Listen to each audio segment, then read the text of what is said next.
जनाब सैयद अय्यूब अली साहब का बयान है कि एक रोज फरीज़े फज्र अदा करने के लिए खिलाफ मामूल किसी कदर हुजूर आला हजरत को देर हो गई।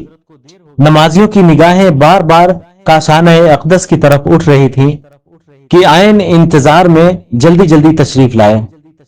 उसी वक्त बिरादरम कनात अली ने अपना ये ख्याल मुझसे कहा कि इस तंग वक्त में देखना यह है कि हुजूर दायां कदम मस्जिद में पहले रखते हैं या बायां।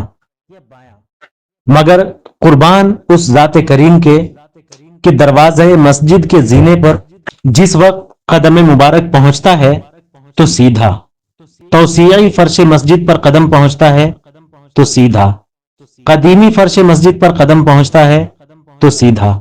आगे सेहने मस्जिद में एक सफ बिछी थी, उस पर कदम पहुंचता है तो सीधा। और इसी पर बस नहीं, हर सफ पर तकदीम सीधे ही कदम से फरमाई, यहां तक कि मेहराब में मुसल्ला पर कदम पाक सीधा ही पहुंचता है। मस्जिद में कभी भी आला हजरत रहमतुल्लाह अलैह पूरा कदम नहीं रखते।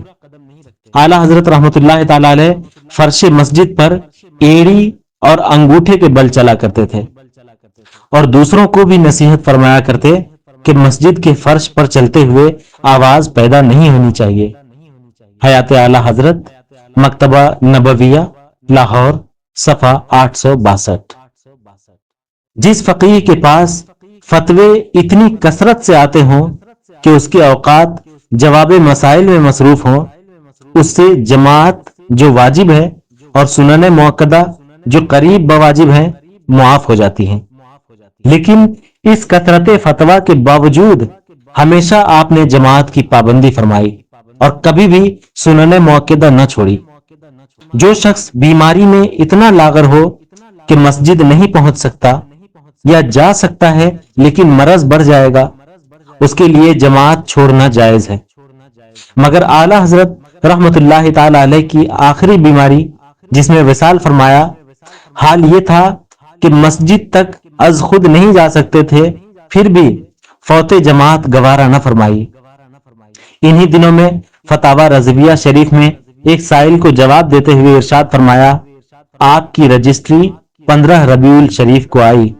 मैं 12 रबीउल अव्वल शरीफ की मजलिस पढ़कर ऐसा अलील हुआ कि कभी न हुआ था। मैंने वसीयत नामा भी लिखवा दिया था। आज तक ये हालत है कि दरवाजा से मुत्तसिल मस्जिद है, 4 आदमी कुर्सी पर बिठाकर मस्जिद ले जाते और लाते हैं।